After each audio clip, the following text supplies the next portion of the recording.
درې کسان دي، د هغوی خیري بد دعا الله تعالی قبلی. درې کسان دي، د هغوی خیري لا ترد دعوتهم، د هغوی دعاګانې خوا دعا د خیري که دعا د شري. عادل بادشاه دعا، چې بادشاه عادل دی، دی دعا کوي چاته یا خیره کوي، دا قبلیږي. عادل بادشاهان څوک دي؟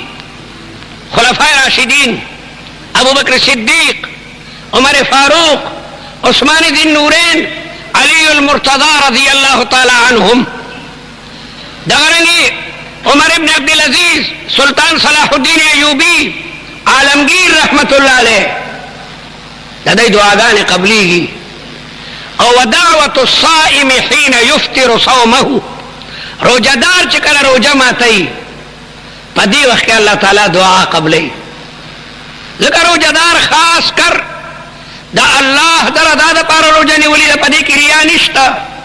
نور عبادتو کې بیا ریا خودنه شهرت وی، لیکن روجه دا الله او د بنده په منځ کې پټ راز ده. روجدار چې روجه ماتي او دین مخکې د دعاګانې کوي، الله تعالی دا دعا قبلي.